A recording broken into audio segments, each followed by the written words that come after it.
Tonight's episode of the 31st Lap Podcast is brought to you by DIRTtrackdigest.com. If it's on dirt, it's on Dirt Track Digest.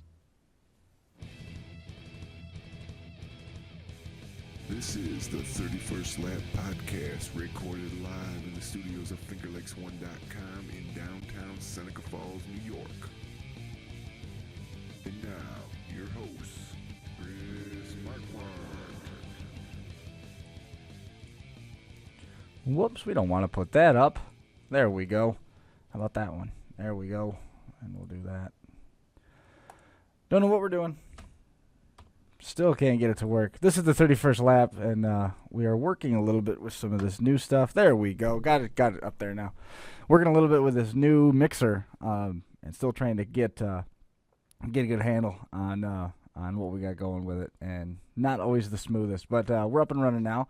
Got a pretty good episode here lined up for you. Tyler Siri is going to be coming on here a little bit later on, and we have got the one and only Mike Mallett joining us here via the Dirt Track Digest Skype line. There's a good look at Mike hanging out at home. Check that out with the background and everything. Buffalo Wild Wings panel behind you. It's pretty cool, dude. Yeah, in the man cave. The man cave, yes. Man cave. Wing panels and sprint car photos. How can you go wrong? You said there's like 15 wing panels down there total with what you got behind you and in the corners. Yeah, I got them all over the place. I'm running out of room. I think I need a bigger house. Not that you need fewer wing panels. You need a bigger house. Yeah. Oh yeah. Come on. No, can't sacrifice wing panels. Mike will be hanging out with you guys in the live chat on FingerLakes1.tv as well. Tyler Siri is going to be on the show in a little bit, talking about bringing Matt Hearn and Stewart Friesen into the mix for an assault on the Super DIRTcar series. We're going to be talking with him a little bit later on. We tried to put that together last week. It didn't quite come together right yet. It got tied up in a meeting, and just the timing wasn't working out. We do need to make sure that we get Brett Dale on again. You did a great story on Brett and the big three promoters with Scott Nicky and DIRTcar and Andy Harpel and Brett with what they've got going. Real nice job on that. I was glad to hear about Brett, and he's got some great stuff going with that short track super series. Yeah, a pretty impressive schedule when you look at it. You know, he split it up this year, divided it into two different series. He's got the North series, well, the overall North or whatever you want to call it, then the South series for their Southern guys, you know, Delaware, Georgetown, Regent Bridgeport, and I think Big Diamond's the fifth race in that deal. So definitely he's got things headed in the right direction, and you can't fault him. He's got some good things going on. He's got a good schedule, a lot of races, though. You know, he's making the jump. I think he had 7 races last year, and now he's jumping up to 14 or 15. So that is a little jump. You know, I'd be nervous if I were him, but he knows he seems to know what he's doing. We'll give him credit. Right. Well, I mean, he's certainly demonstrated that he knows how to handle himself, and he's grown that series up into something that's pretty respectable. I couldn't believe when I read the release. We talked a little bit about this last week, in what proved to be one of the worst outings that I've ever had, flying alone. He's been around with that short track Super National show, going on its 8th year. I mean, it's been around. It's been around a lot longer than I'd realized. Yeah, I remember the first one. You know, back when I was still working at I-88 Speedway. I think I was a race director, so that had to be my second year there. So I mean, that pretty much sums up my career in racing, 10 years, I guess. So. You've been around longer than that. I don't know. Maybe I have. I don't know. I mean, I remember we were watching Super Dirt Week with Brett a couple years before he went and launched that short track Super National. Was that in 3 years? I'm trying to remember. I don't remember. It all blurs together, man. Yeah. 100 races a year will do that. Yeah, you get old. So actually, you know, have you ever thought to ponder how many races you've seen since you started doing this? I mean, you've hit 100 races a year for the last several years. So there's 1,000. So going back, if you want to go back 10 years, there's 1,000 races right there. Oh, I bet you it's. I would bet you it's well over that. I bet you it's 1,500 to 2,000 in my lifetime.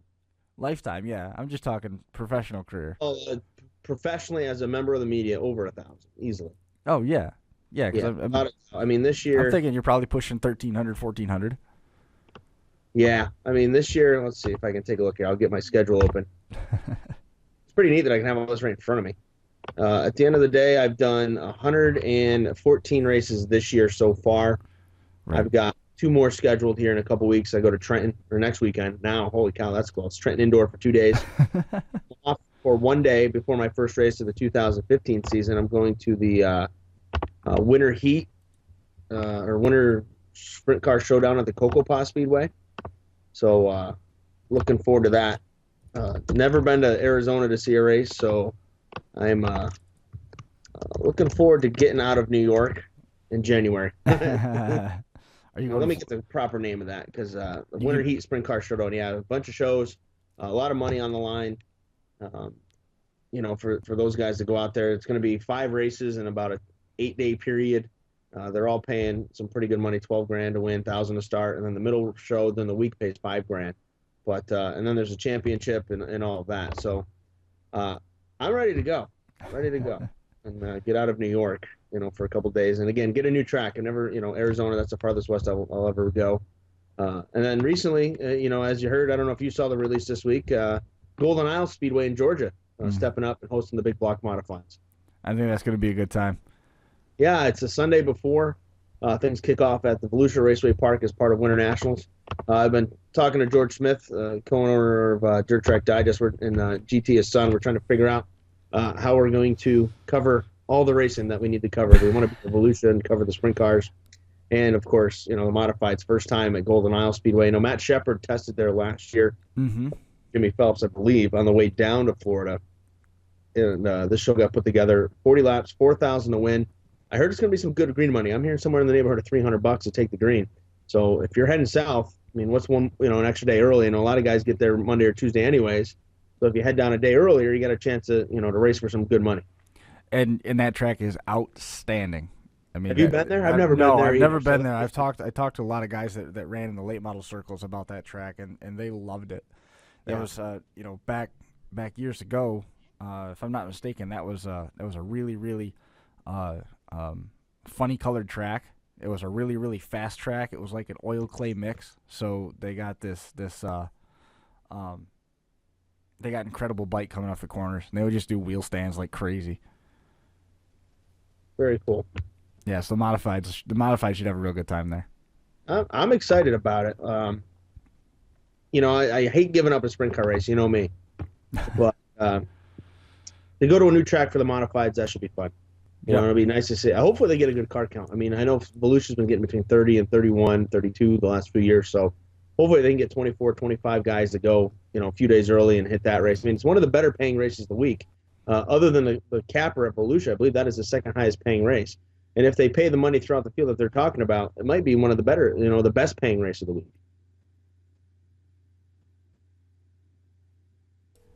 It's kind of funny to think about that. The best paying race is going to be the one that's not even in Florida. Yeah, it's in Georgia on the way. But, those guys don't go down for the money. You know that. Anyone you talk to, they all talk about the same thing, that going to Florida is a waste of money.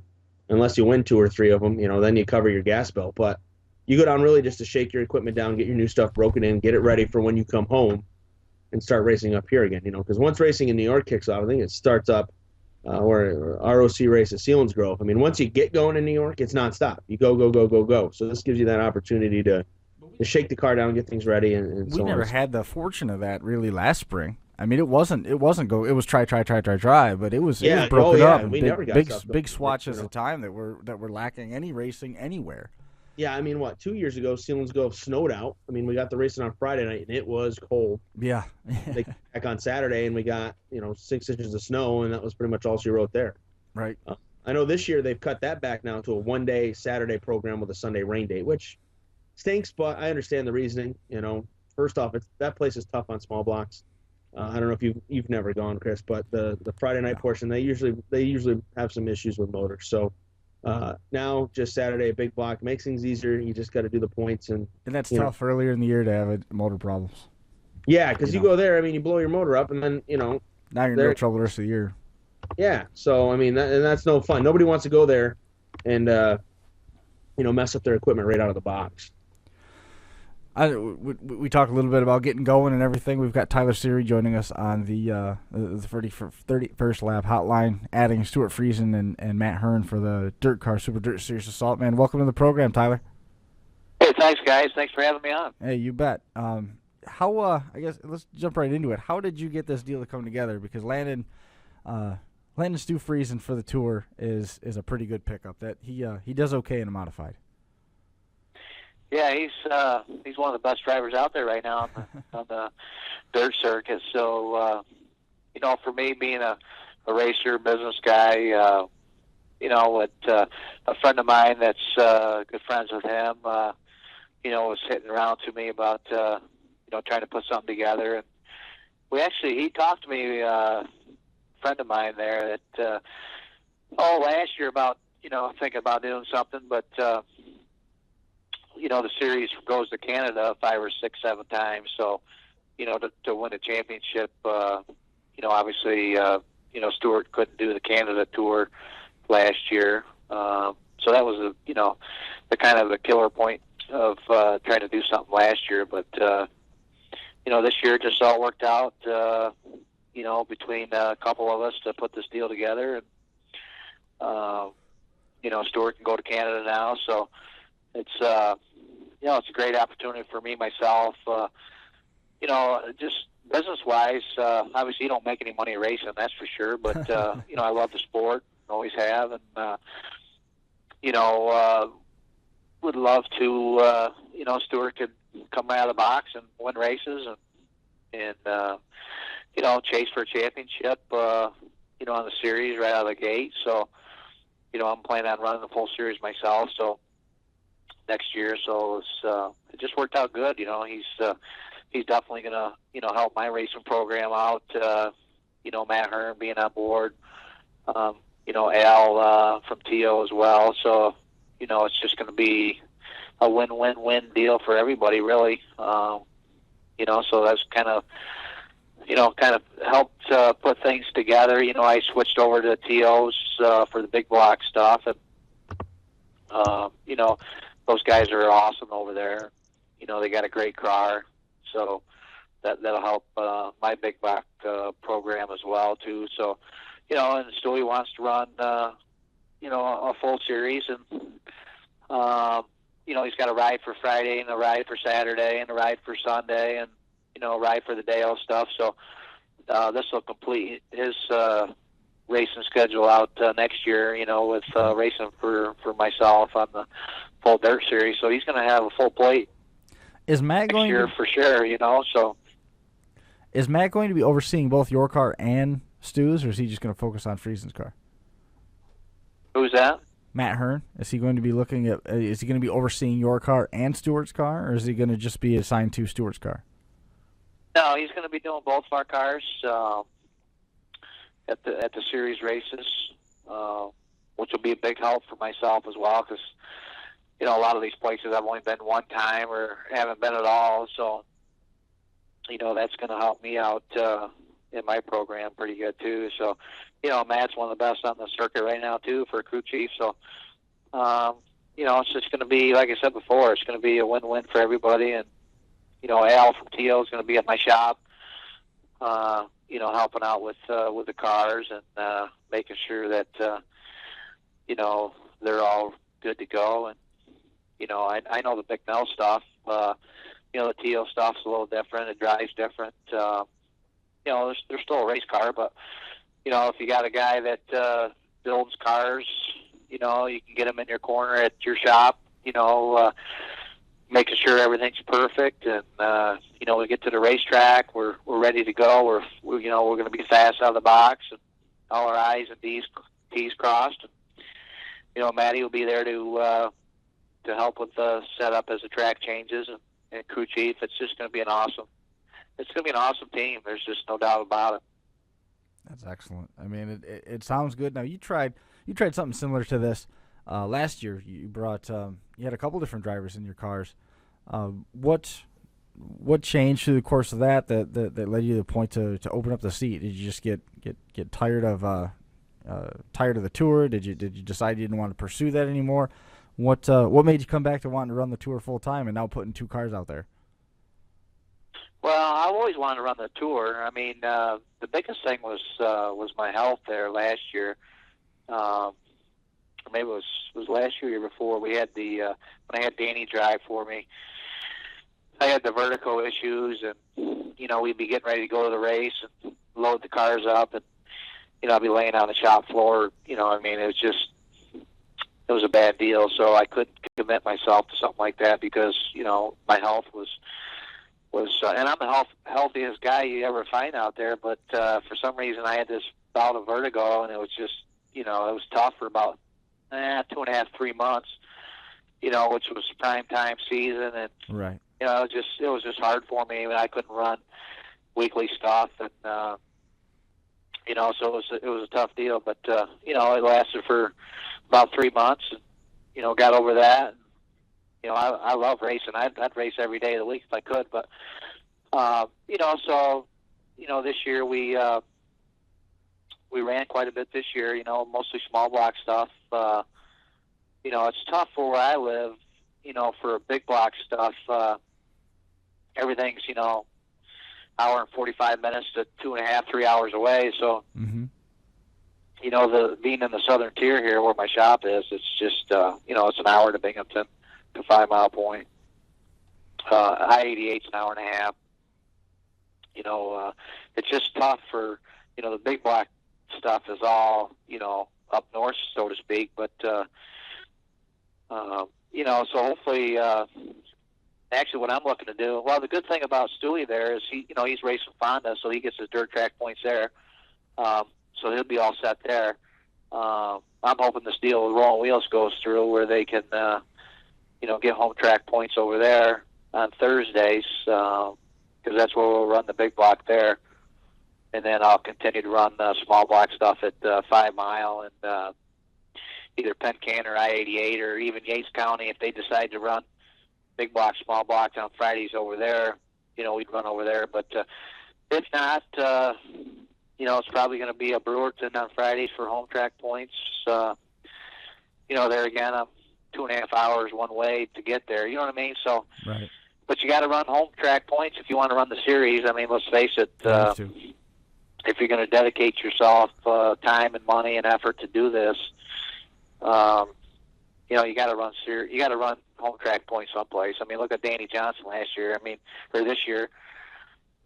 Danny ran real well, had a lot of wins. I think he had 4 or 5 wins, and he didn't even finish in the top 15 of points because he didn't have a home track. So, then that bonus at the end of the year for your points, you know what I mean? That's it's worth $35,000 to win, or I think 15th place $2 or $3 grand. So I mean, it's better than nothing, and it's worth doing it. But so this year, the health's been really good. The opportunity with Stewie came out. I've got to been getting a good relationship with Maddie since I switched over to TOs for the big block cars, and Al working there. He out down in Charlotte. I mean, we were awesome down there for just coming out of the box. You obviously don't get any hot laps or anything. We time trialed really well. We had some motor issues there in the first feature. But all in all, I was real happy with the car, and the guys at TO are really good people, and I think that's led to a lot too. Stewart runs TOs obviously, so it's just a great opportunity for myself, great opportunity for Stewie and Matt and Al. So it's just it's gonna be exciting. Everybody's pumped up, ready to roll. Of course, the Dirt Series doesn't start until end of April, but so we got time to get all our stuff here at the shop. I've got 2 brand new cars sitting here in the garage now. We're getting motors built right now, and then Matt will continue to do cars for us, so we'll have them for when the season starts. So. Going back to the vertigo stuff, how do you handle that? I mean, how do you get rid of vertigo? Just runs its course, or how do you keep that in check? Well, it's funny because the doctor told me when I went there, he's like, well, you're never going to get rid of this thing, and it's going to be, be with you forever. And, so I went and saw a couple different people, and it's funny because the way I understand it, the way it works with me, I don't know, obviously everybody's different, has different things for it or due to it. But basically what they said is it's going to come back. I had it about, I'm going to say about 6-7 years ago, I had a spout of it that was pretty good. First time I ever had it. And then, like I say, then it came back again last year. And, they say it's going to be with you forever, but when it comes back, you don't know how severe it will be. You don't know. It's tough because I run my company, and then you're trying to race on the side. And when you get it, it knocks you out. You know what I mean? So, right. Knock on wood this year, I haven't had anything. So hopefully another 5 or 6 years, it won't come back until then. But we'll just have to wait and see. But it's not fun, I can tell you, because it's. I remember days I was laying in the shop. You set your car up, you're getting ready to load up. The guys show up, and I'm just laying on the floor. You can't get up, you can't move. You got to sit there for 3-4 hours. And, you're throwing up. It's definitely not fun, I can tell you. But so hopefully I won't have to see it for 4, 5, 6 years, or maybe it'll never come back. I don't know. They say it's always with you. It comes in cycles, so to speak. So. Right. Guess we'll just wait and see. Sounds good. Well, Tyler, we got some questions coming in here on the FingerLakes1.tv hotline right now for you. A couple people in here asking some questions. First one, how long have you been in modified racing? We know we've known you for a while, but how many is it now in the big block ranks? And why the number 5-star? Let's see here. I probably got about 75 races under my belt is all. My rookie year was, 2 years ago. I started racing, and then I took last year off pretty much and let Danny drive. I did a part-time deal. And then, this year we raced pretty much, full-time at 5 Mile. We missed a couple shows in the beginning there. And then we raced I-88 part-time. So basically, if I had maybe 2 full seasons under my belt, it would probably be a fair shake. The 5-star came about, I'm in the rock crushing business. I own a rock crushing company, so I did a lot of business when a couple, 3 years ago when I first started doing this deal. 5-star equipment is a John Deere company. They got 10 or 12 stores, and I was doing a lot of business with them at the time. And so when I started racing, they were a sponsor, and it was, and I always liked the number 5. And then I was doing this business with 5-star equipment, and they wanted to sponsor me for that first year that we started. So it worked out great. It was, 5-star equipment. It took the center of the car for the sponsor, and then I could leave the other 2 sides open. So it actually worked kind of cool. And so that's how the 5-star came about. Talk a little bit about your year at 5 Mile. I know it was, pretty impressive. You ran well, you ran strong. You mentioned missing a couple of races, but I mean, you had, feature wins and all that. I mean, it was a really good year. Still ended up 4th in the points. Yeah, I wish we started there at the beginning of the season because we definitely would have won the championship this year for sure. The top 5 over there were real close. I mean, I think the last night, 4 or 5 of us had a shot to win the championship over there. We got taken out a couple weeks over there when we first got over there, and we missed a couple shows because we started out at Canandaigua. So, yeah, if we definitely would have started at, the beginning of the season, we would have won the championship this year over there. And, we probably should have had 4 or 5 wins over there, and we ended up with 2. We won the mid-season track championship over there. That was really cool. We beat Danny Johnson for that. It's just a great place. It's close to my house. It's, the Harpels do a great job over there. I mean, it's, they got some tough circumstances to deal with over there with the town, and the houses are pretty close to the track. And, they got to deal with keeping the water down and keeping the dust down and stuff. But, we had a ball over there racing this year. And, I guess the biggest thing that we liked over there was you could race, 3-4 wide over there. And you could start from the back and drive to the front. You could run the top, the bottom, the middle. It's just a super racy track, and we had a lot of fun over there, and it's close to home too. So, I can't wait for the Super Dirt Series to have their show over there. That'll be pretty fun. I don't know what the Hoosiers will be like over there on the track, but in the big box. But it's a pretty great place. We set the track record over there this year too. That was pretty exciting. They've been racing there for 60 years, and Stewart, Danny. The best have ever raced a modified raced over there before, and this year we set the track record over there, 14.692, I think it was. So that was pretty exciting. It fits my driving style over there. We got a really good small block program for over there. We just having a lot of fun. So it was pretty cool over there for sure. Question coming in to kind of piggyback on that. Is that your favorite track? Or is there another place that's your favorite place to race?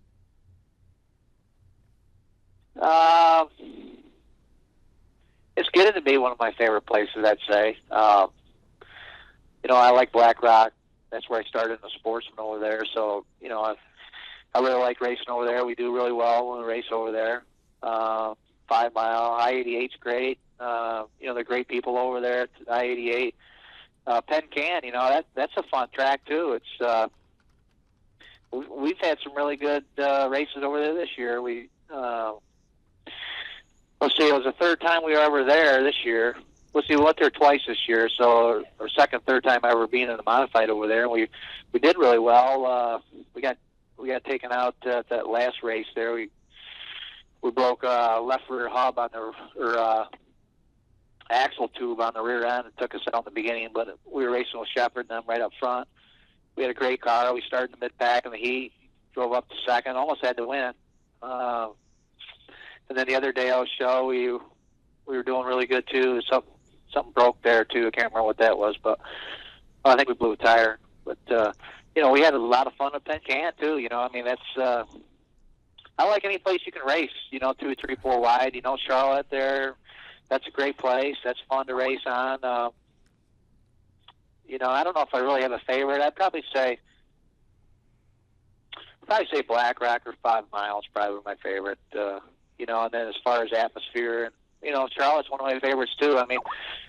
Everybody loves Syracuse. Do they? That's a good question, I should say. I think everybody loves the history of Syracuse. You know what I mean? Of, what Syracuse represents is, the history and what's gone on over the years over there. I think they love the idea of Syracuse. I don't know if they particularly love the track. I'm not knocking Syracuse because, I haven't been around the history that a lot of people have. You know what I mean? I've been sitting in the grandstand since I was a kid watching races, and Black Rock Speedway, and I've been to a lot of places. I used to go to Lincoln Speedway and watch the sprint cars all the time when I lived in just in Virginia over the border.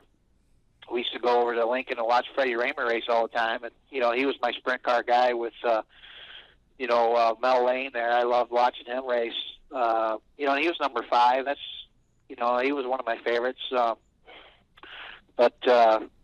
Yeah, it's Syracuse, to be honest with you, and I'm not knocking Syracuse or trying to, badmouth it or whatever, but, I think racing like a special event like Charlotte, that's just awesome. You know what I mean? There's however many thousands of fans that they pack in that place. It's standing room only. It's sold out. You got the sprint cars, the late miles. You got us, big blocks there. The facility is just unbelievable. The crowd, the atmosphere, the fire.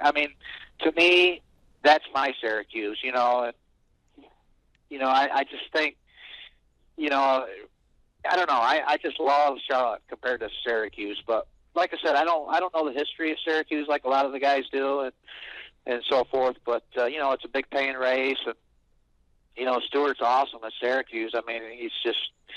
He's just unbelievable what he does over there, for them guys. But if you want to learn about Syracuse, just hang out in the grandstand. You'll find out all the history you need to know. Yeah. You can learn a lot about that track just by hanging around. Yeah. Yeah. It's how would you describe your driving style? I'm listening to you describe all these different tracks, and it's ones that you like, and they've got a lot in common in that they're round, but you've got some very, very different combinations of tracks here that you like to drive on. How would you describe your style? I don't know. I guess that's a good question. I don't know. I think I'm pretty smooth, and I don't like to bump and bang people. I like to race them clean.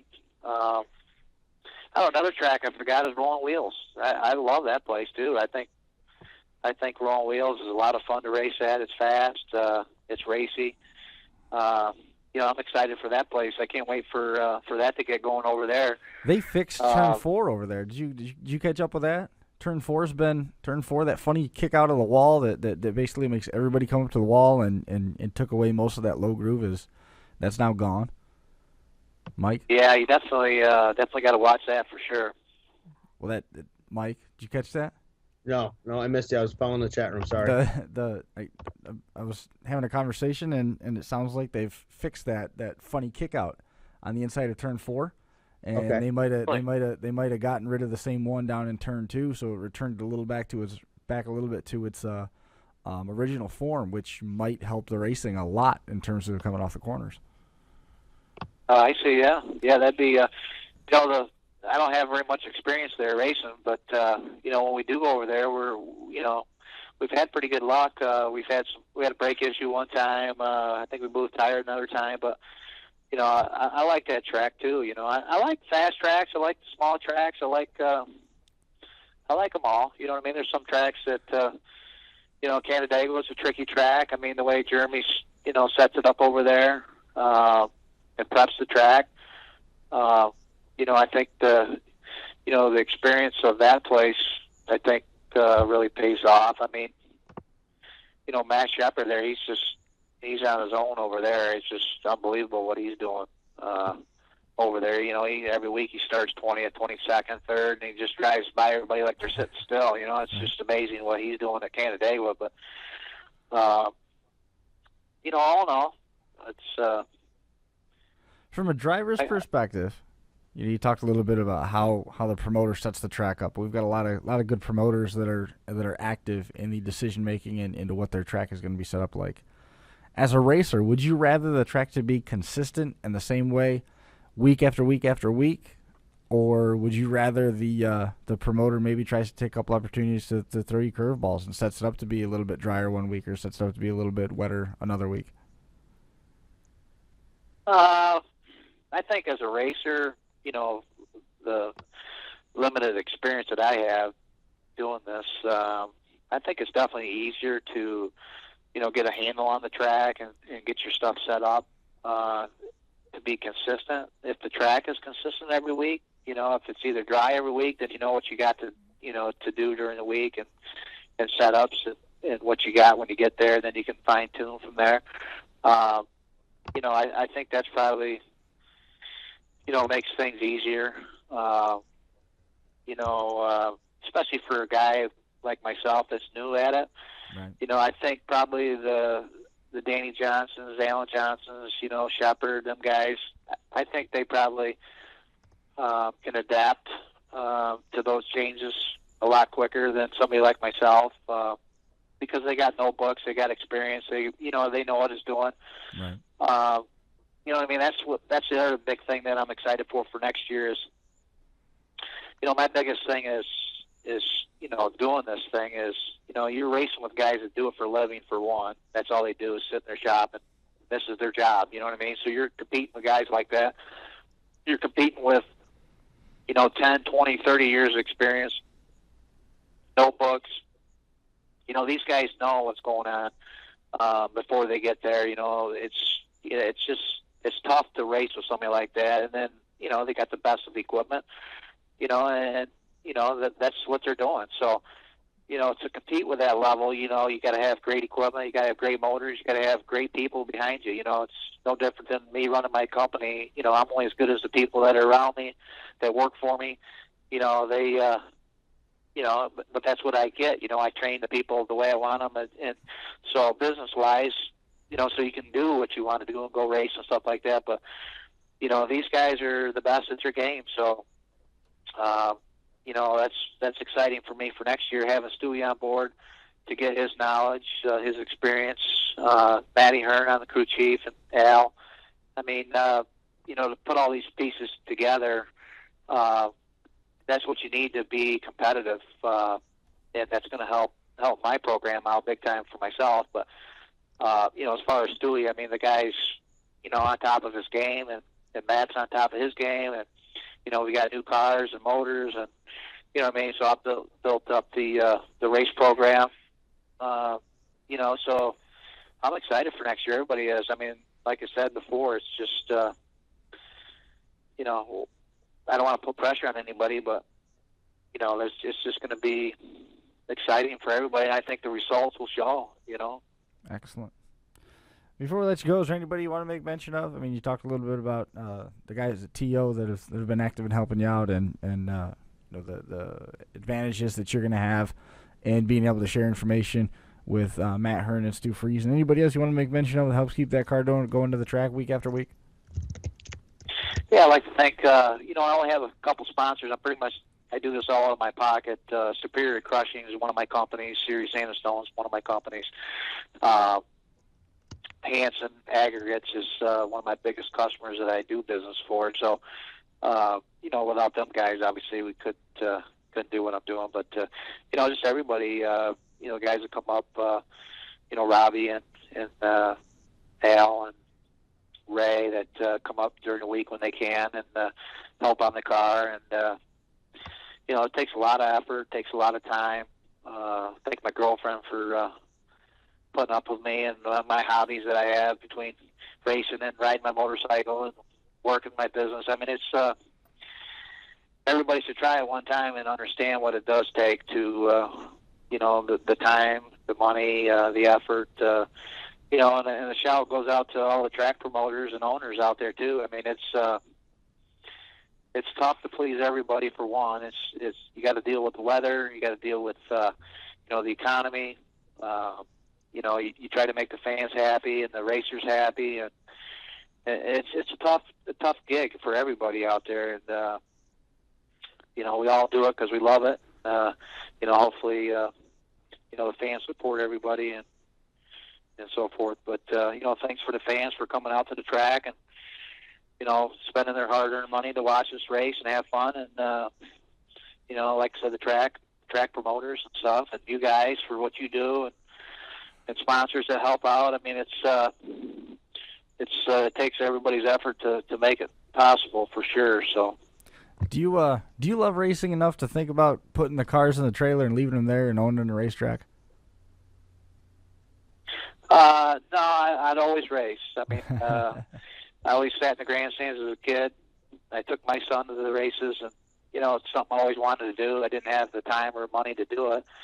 Now that I've gotten a little older, my son's grown up and he's off to college, and my business it runs pretty successfully with that, which allows me to do what I'm doing.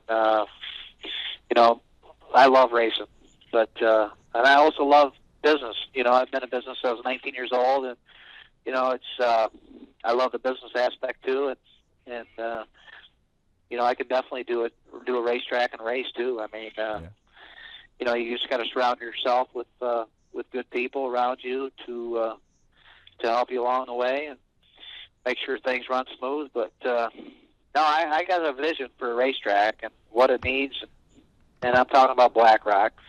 Obviously, we tried to make a deal before and it didn't work out. But whether it's that track or something else, but I know from going around all these tracks and looking at what works, what doesn't work.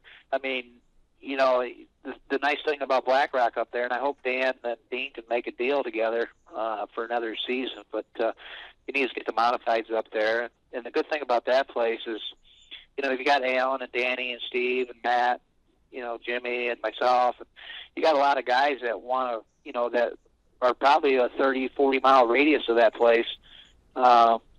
Which is tough for like an I-88, you know what I mean, to get that kind of drivers over there because of their location. It's Jamie and them guys are great people. They got a great facility. But what I think will hurt them versus like a Black Rock or Canandaigua, why Canandaigua does good, I think, is because of the location. They've got all these racers that are in 30, 40-mile radius of the speedway. So, that's a huge benefit for for a racetrack to be able to draw those drivers, to their track because of the location. You know what I mean? So, but yeah, I'd love to do it. I mean, I'd love to race and do a racetrack and go from there. But, it's a lot of work. Don't get me wrong. I mean, I see what goes on behind the scenes, and it's a tough deal. Especially with the economy the way it is today, and fighting with the weather, and fighting with other tracks for scheduling, and the different series is out there, and the different tires, and it's definitely a tough gig, and but well, we'll keep our ear to the track and see if we can come up with any tracks that are for sale, and we'll send them your way.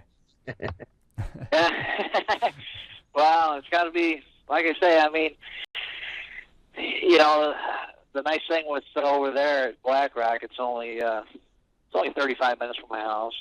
Like I said, all the stuff is there for location. That's it, man. Location.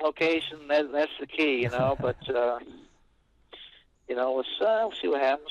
Well, I'm no hurry. I'm only 39 years old. You know what I mean? So I feel old sometimes when I get out of bed, but I got a long ways to go. So I'm no hurry for that. If it happens, it happens. If it doesn't, we're racing. We're gonna be racing a lot next year. It's gonna be exciting. And then doing the big block series with Stewart. It's gonna be pretty awesome. And we're ready to roll. Very good. Well, man, I appreciate you coming on and hanging out with us here for a while. We got some great topics that we hit on, and congratulations, putting that 2-car team out there for the Super Dirt Series. That's something a lot of people only dream about doing. You're going to be able to do it with some of the best teammates that you could ask for. Yeah, I'm excited. Like I said, it's all the pieces of the puzzle are there, and we should be pretty competitive when we show up in April there. So, I'm going to do whatever I can to get Stewart the best equipment he needs, and as well as myself. And, it's going to be pretty cool. Very, very cool. Well, again, I appreciate it a ton. Glad you come on. Keep us informed. Stay in touch about any of the new developments and stuff with the team, and we look forward to catching up with you again here real soon. All right, guys. Hey, thanks a lot for having us on, and we'll talk to you soon. You bet. Thanks a lot, Tyler. Yep, see ya. There goes Tyler Siri, adding Stewart Friesen and Matt Hearn for the Super DIRTcar Series next year. Kind of cool. I mean, he hit on something that I've wanted to talk with you a little bit about, Mike, and I guess we'll leapfrog into that. Is it right to say that we want the modifieds back at Yates County Speedway? Is that a course of conversation that a road that really is going to be a successful one if anybody, regardless of who's promoting it, if anybody tries to venture down that road? I think the only person really asked about that is Dan Harpel. I mean, he would know. He had a few modified shows in 2014, and he's the only one that will know if that's economically feasible or not. But can you base a decision like that off of 4 successful shows? Can you go back to that, do you think? I don't know. I mean, that's a tough deal. Running a track weekly and making money with modifieds and doing it specials only, and attracting the bigger name guys and the better crowds. Some places can handle that. Some places can't. There are some places that there's nothing wrong with Sportsman being the headline division. That's just how it is. They can't afford to crack that nut every week of paying for these for modifieds. I mean, if you're running a good modified purse, you're paying anywhere. I mean, a low-end modified purse is still going to cost you $6,000 to $7,000. A high-end modified purse in some weeks is $10,000 to $11,000. Right. So you factor that in. That's a lot of money for some of these places to put out on a regular weekly basis. And how many people can afford to add that to their back gate, while not how much would it add to their front gate? Would it add enough to make up the difference to make it worth it? I don't know. Well, the other thing is you got a couple challenges there. One, if you run Sportsman instead of running modifieds, the money that you save in paying the modifieds can pay the rest of your purses for your subdivisions. Oh yeah, in a large portion of it anyway. Oh yeah, the modified purse is pretty much your other divisions combined, without a doubt. So you're saving money there, and on top of that contingent of cars that's down there, you've already asked so many of those drivers to go through a number of different changes between changing their weekly schedule here a couple years ago when they started shuffling that stuff around. Then we moved back to Sportsman. Now we're talking about going back to full blown modifieds versus 358 modifieds. I don't know if the drivers will be able to endure some of those changes. I think they might just find someplace else to go and run the equipment that they've got. Well, cost is a big thing, and we've seen it. Guys there, I mean, they run Crate Sportsman as their headline division, and they get a pretty good field every week. If I, 15, good 20 field, yeah, is somewhere in there. So a competitive field. Yeah, and it's a strong field. It's got some big names in it, that run there, and then they run modified maybe on Saturday night at Woodhull or whatever. But I've talked to a guy in the past like Donnie Lawson. For him to run the budget or have to be able to afford to run 2 nights a week in a modified division is difficult. Right. But having the modified 1 night a week to say run Woodhull and then running a crate car on the other night, that's more economically, or makes more economic sense for them because, again, the crate motor, that's only $3,500 or $4,000. It's not another $15,000 to $25,000 investment. Right. So that makes it easier on guys. And let's be honest, Central New York, there's a lot of Crate Sportsman cars. There's a ton of them. A lot of people can afford to race them, and you don't have to pay them that much at the end of the day. I mean, you pay them $400 and $75 or $100 to take the green, or $500, whatever. I mean, that's a pretty good purse. We've seen it. Time and time again. I mean, Albany Saratoga gets 50 of them, and they don't pay. Their purse isn't very good, but guys still go there because they race where they want to race. At the end of the day.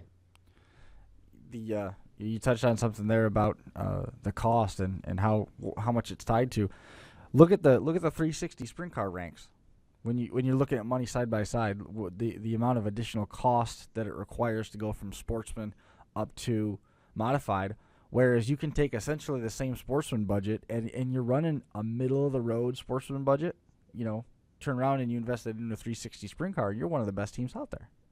We've seen that happen a lot. The best teams, but you can make some money. You can get some good deals done if you're smart about things. Dave Axton, and Tim Axton, those guys don't spend a lot of money, but they've been relatively successful hopping over to the sprint car ranks, learning it because, the purses are so much better. That's the thing that helps. A regular ESS show, I believe it's almost $300 to take the green. When we go to Canada, it's $500 just to show up. If you make the A main, it's $500. So, that's a lot better than what you're making running sports. Now you got to drive all over God's green earth for some races, but that's all part of it. But you don't have as many. You have your 25 races. You have a Sportsman or one of those. You're running, 30. If you're running one track, you're running 25 to 30, and then you more than likely running more than 1 night a week. But again, it's all what your budget can handle. At the end of the day, whether you got the budget to go run Sportsman, go run a sprint car. I know when you break something on a sprint car, it's a little cheaper than it is on the modifieds. It's a little bit easier to work on. I hear that from a lot of guys, that make that switch from modifieds or Sportsman, whatever, over to a sprint car. They enjoy it a lot more because it's a lot less work in the sense that you don't have to take all the body panels off and maintain it. You know what I mean? You just take the hood scoop off and you're good to go. Right. But other than that, cost-wise, I'm not sure. If you want to go top-notch, big-name team, I think you're going to spend a little money. You could probably spend as much as you want, as the guys do on big blocks, if you really go crazy with it. But if you go crazy, how many different running locally, you can get used stuff and you can run and have fun. But how many different Sportsman teams have we talked to? Well, we're getting some feedback there. How many different sportsman teams have we talked to that talked a little bit about doing exactly what we just said? They move up into the sprint cars and they're spending essentially the same budget and they're running strong. Yeah, Sammy Reeks made the switch over from Sportsman to sprint cars and he won a race, last season. So we could. That list is awful long. When you start comparing notes, one of the first ones that come to mind, Jason Barney, Chuck Keebing, both of those guys making the transition over. Modifieds, of course, but still. Sammy came from the from the Sportsman car and made the jump, and it was fine. I'm trying to think of other guys that have switched from sports. Sean Donovan's run a little bit of everything, and made the jump over to sprint cars. He's had a tough year the last couple of years, but look for him to be back more full time this year. Haybeck came over, right? He was in a modified before though. Is that Paul Haybeck? Paul Haybeck, yeah, he ran a modified a few weeks at. Where was it? He was at Canandaigua. He had the one of the pool and spa cars. Yeah, and then he just said, "All right, time to go sprint car racing." So he made the jump. I think he drove 600s prior to that, so that's what kind of helped him make the jump there. So, and Charlie Donk. Yeah, Charlie Donk has, and again, this is modified comparison, but right. Yeah, we're not doing much with the sprint car comparison, but But who knows? I mean, I don't know who's. Paul Kinney There's come out more of guys making a switch. More guys. Some guys go back. You know, it just depends. On again, it's how much do you want to travel? I mean, that's the hard part. I mean, if you want to travel, sprint cars are the way to go. You know, and if you want to travel, I guess you can run the big block Super Dirt Series. You know, you talk about Tyler Siri. You know, the schedule came out this morning, and it's got 29 races on it. So he is going to do. Him and Stewart are going to do some traveling. Yeah. I mean, the first 4 don't really count. I mean, they're non-point events down in Volusia. First 5. No, first 4. Well, the first race, that's not a series race, though. Oh, they're not counting that as a series car. race at all. Okay. It's dirt car rules, but it's not a sanctioned event. Oh, okay. All right. So then you go to Volusia for Wednesday, Thursday, Friday, Saturday, and you run 4 nights there. I think Wednesday night though. Is that a race? Yeah, that is a race night because Stewie won, Justin won, and Shepard won, and one night was rained out. Okay, I got that. And then it kicks off up here in New York, like Tyler said, at Fulton Speedway on April 25th. Then it's off for a month. Then you got Canandaigua back on the schedule, which is good to see. Brockville on the schedule on Wednesday, May 27th. Then you're off again. Then you go back to June. It's good to see Canandaigua on that schedule because there was some very, very heavy rumors that Canandaigua wasn't going to go dirt at all. And then at the end of November, they announced that their divisions and the modifieds were going to be sanctioned. Yeah. Well, I mean, that's important. I mean, ultimately, the home track points, as Tyler Siri mentioned, that's something he needs. And if they don't have that opportunity for guys to get home track points there, you may lose some cars. I mean, where's Justin Ayres going to go? Mm-hmm. You know, that's where he gets his home track points. Well, he's gone to let's see, where'd he go? He and Vic Coffey made some treks up to Can-Am in the past. Right, and that's when Can-Am wasn't modified, though. You know what I mean? Or the brand modifieds. Now they don't. Yeah. You know, so I mean that's the thing. But then you look. I mean, Utica Rome's back on the schedule again for 2014 or 15. Holy crap, I'm losing it. Yeah. Already. On Wednesday, June 24th. So, you know, Cornwall, Ashwegan for the first time on Tuesday, June 30th. That's going to be good. That's cool. Late models, sprint cars, and modifieds. Wow. 360 sprints with the big blocks. So nice. In the crate late model. So that should be pretty awesome. Then Rolling Wheels is on the schedule right now. I don't know how that situation is going to play out. I don't even know what's going on with that situation. You know, there's been talk. They're still putting the schedule together. So, again, we'll take that wait-and-see approach. I won't get into what I normally get into and rant and rave or anything, so don't worry. You know, Albany 5 Mile Point is on the schedule. I'm excited about that edition. That's cool. Yeah, on Tuesday, July the 14th. So first time it's been there, and I couldn't tell you the last time.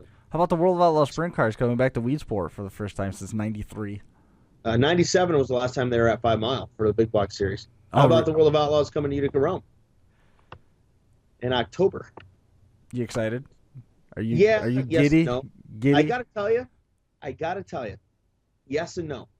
And I'll tell you why. I love sprint cars, and that is my favorite division. You know that, but the problem is it is on Sunday, October the 25th, and that is the Sunday of the Eastern States 200. Oh, no. Everybody that knows me knows that Eastern States is my favorite modified race of the year. I love Eastern States. Love it. So what are you going to do? I'll be at Utica. That's my job, you know. Right. You know, now it's where I work, so I don't really have much choice in the matter on that one. So that's well, you where do. I will be. You do have choice. You just might not like your options. No, I got to be at Utica. I mean, that's that's my job. As much as I'd love to be at Eastern States, believe me. Yeah. Poor guy. Depressing. I feel bad for you. I love Middletown. I know most people hate it. I think it's a dump and it's awful and this, but I just love it. I love the people there. I love going there. The racing, I've seen some good races. I've seen some bad races. But you know what? You go someplace enough, you're going to see good, you're going to see bad. That's just how it goes.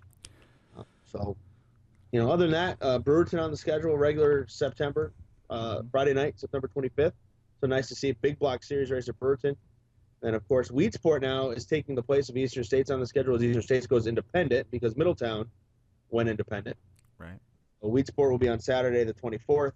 And anybody looking to head down and run on Sunday at Middletown can still do that and try to qualify to the Consi, also known as Brett Hearn. And then Charlotte caps it all off again. I got to tell you, I don't think have I been on since Charlotte? No. That was an awesome experience. Yeah. Very, very cool experience. If you've never gone to the dirt track at Charlotte or the World Finals, I don't know if I think it's a must-see event. I don't think you can miss it. It's an amazing. Those races are on the next couple Sundays here coming up, the 14th and the 21st. The World Finals races are going to be aired on CBS Sports Network Sunday's going to be night 1, and then the 21st, I think, is going to be night 2. Is it late models, or is it the whole thing? It's the whole program. The whole program. Really?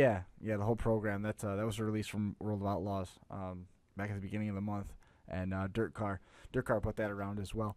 Was it as exciting to see Jimmy Owens romp in the World Finals? Was it as exciting in person as it is the last 6 times we had to watch it here from New York?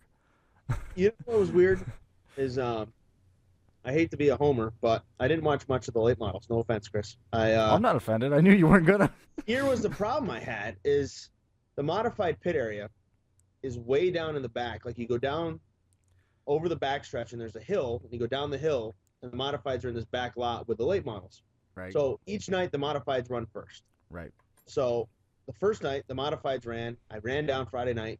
Well, let's be honest, I don't run anywhere, but I hustled down, and I got my interviews, and I watched the end of it. They actually had a big screen, like a flat screen, in the pits. Right. So you could. So I can hear the cars on the track, but I had to watch it on this flat screen, big projection thing they had in the pit area. Right. And it was a good race. I mean, who won it on Friday? Was it Lanigan that won, or Owens that won? Whoever won? No, Lanigan that won Friday night. Yep. And passed. Who did he pass? The last lap coming out of 4. I mean, it was a great race. Yeah. But again, I didn't see much of it because I think might have been Clint Smith. Yeah, I'm not positive. I don't remember, but I'm sure if I went back and looked, I could find it. But that would require me to do something right here. But that would also break from tradition to the 31st lap of guessing. Yeah, why do we look stuff up? We just make it up as we go, right? So, but that was good. It was a good race. But I want to watch the sprint car, so I hustled back out to watch the sprints. And the next night it was the modifieds and then the sprint cars. So I watched the sprint cars. Like I worked. It was great. I had a good opportunity to help out DIRTcar and do their press releases for them. So I got the chance. I sat in the tower, during all that, and did those things. And then when the sprint cars, I ran over to the backstretch, watched from the backstretch the sprint car race, and then hustled down and did interviews after that. So it's an awesome experience. It's a fun experience.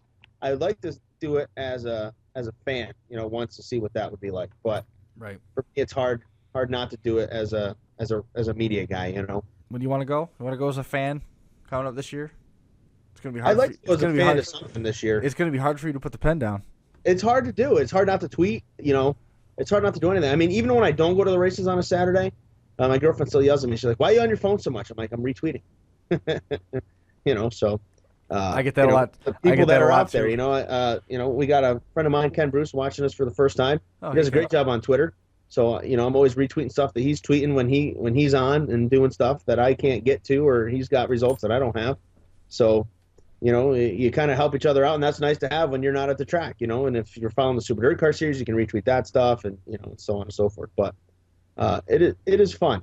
It's fun, but once you're in the business and you work, it's hard to go anywhere for fun. I think I did one race last year that I went for fun, and that was the Outlaws at Fulton. That was it. I took my son to a show in July for the first time as a fan in years, and it was actually nice. But at the same time, enjoy. But at the same time, I was thinking the whole time, who's keeping track of all this stuff? There's nobody around me that has a pen. I should be writing something down, but yeah, there's always something difficult about not working. I don't know why or what it is, but it's just weird. Yep, definitely. It's hard to shut that off. Yeah, because you're just pre-programmed, man. We've been doing it this long. You're ingrained to do that. Yep. Just like a Super Dirt Week, you're pre-programmed to do certain things. Ugh, too much. I can't complain though. I had a good Super Dirt Week. I told you. I think I talked about it when we were one of the last times we were on, or I was on. Yep. My Super Dirt Week went great. Had some great help, great people helping me out, and next year will be a challenge though. George and GT Smith, my photo guys, will not be there. His daughter is getting married that weekend. So, oh boy. Needless to say, next time I see her, we are going to have a good conversation. Oh boy. Oh, no. Not that I'm going to win. I like how right over the top of your head you can see the autograph in the center of that wing. Oh, can you? Yep. It comes up great with the, I don't know what you did for lighting down there. It's a silver. It's the right here? Yeah, right there. It's silver. Yeah. Yeah, the lighting's catching it. It looks awesome. Have you seen the cat sitting on my lap yet? No, I haven't seen the cat. I haven't seen the cat pop up. I put her down 3 times. She won't stay down. That's Cece. That was the cat that got out. It was almost. Yeah, that was the cat that I had to miss the show the one time. Yep. But 4. She got out. Cece's home and healthy and happy right now. Yep, she's good. She's being annoying. Enjoying 31st lap snuggle time. Yep. But I think Well, some what do of you the wanna topics came up this week. The kind of, it's been a weird off season. Like there'll be all this flurry of news, And then it'll and be then quiet. there'll be nothing. Yep. And then there'll be a flurry of news, and then nothing. Well, I was just going to ask you, do you want to do this again next week? You want to go on the 18th, and then we'll take Christmas off, and maybe we'll put something together shorter early in the week, the week of New Year's. That way we can still stay on our Maybe bi-weekly or something.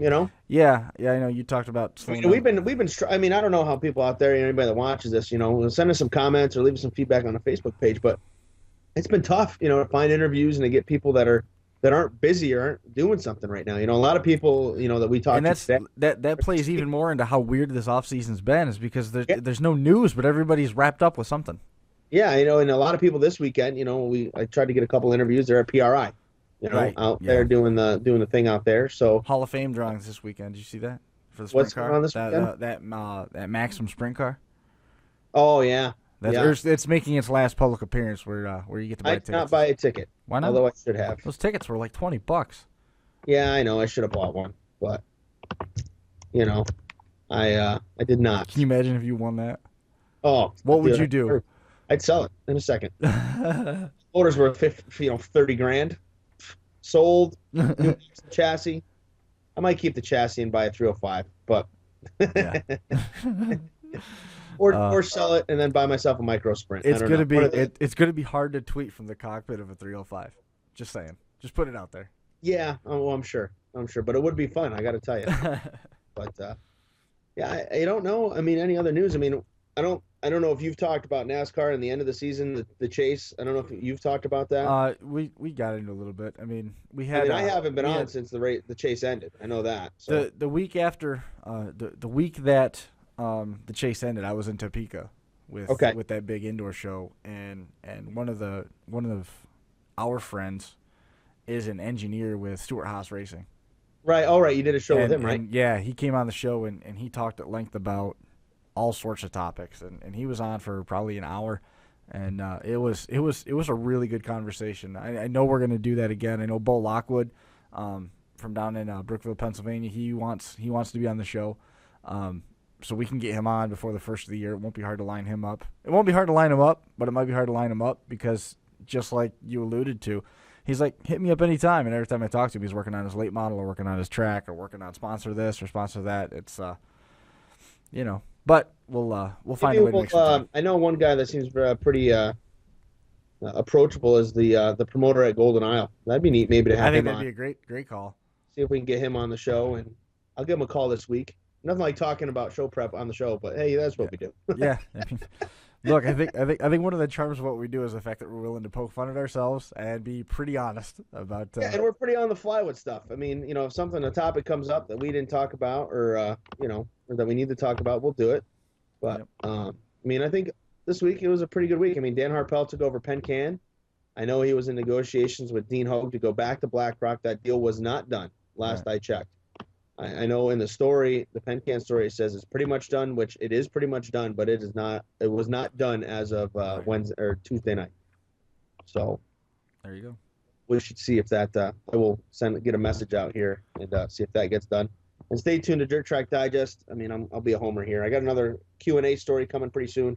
Going to talk to some new promoters that have been in it the last few years. I've lined up interviews with Jimmy Phelps and Matt DiLorenzo to have them answer some questions for me and talk about promotion and what they're doing and so on and so forth. And I'm going to work on one more. I got an idea, and I'll contact him and see if he'd be willing to do it too. So people seem to really enjoy that story with Andrew and Brett and Joe Skotnicki. So I'm hoping to kind of piggyback that and keep going and rolling with that. Sure, that'd be a good one.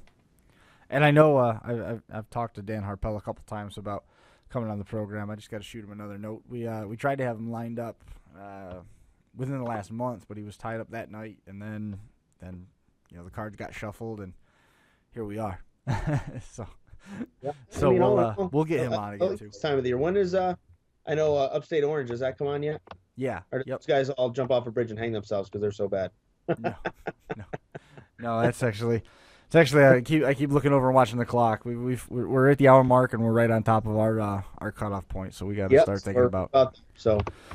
Yeah, but I'm glad you were able to get in via Skype. We got to do this again. This worked out well. I don't know what you think, but I like this. We got to fiddle around a little bit with your camera, but yeah, I think for what we did for the first time. I mean, I like it. I like being able. I'm going to be able to change my wing panel every week. Yeah, I know, right? Wing panel of the week. Yeah, that's going to be nice. I think I already know what I'm doing next week. So we got the you're going to have a kitten cam. Tune in to see. Are you going to have a kitten cam? Yeah, I'll have a kitten cam running around. If you want, I'll put a GoPro on the cat and we can do a live for my cat running around the house. Yes, we need to do this. We can put, if you want, I'll broadcast next week from my upstairs office where all my die-cast cars are, and I can use those in the background. If you want to, sure. I mean, hey, you know what? Literally, it is your house. It is my house, literally. It's your house. You're the king of this castle. You can do whatever you please, right? Oh yeah. So. All right. Well, I think we're going to put a fork in it. We'll probably be back with you again next week. We're going to take the Christmas week off, and we'll figure out what we're going to do the week of New Year's, and we'll go from there. Mike, appreciate you coming on and hanging out with us here again on the 31st lap. That's going to do it for us. We'll see you next week. Thanks again to Tyler Siri, Mike Mallett, Chris Marquardt. Stop by DirtCheckDigest.com. Thanks for joining us. We'll see you next time. Well, that didn't work at all. That didn't work whatsoever. We're going to have to cut there. Now we got to do this. There we go. All right, guys. We'll see you next week.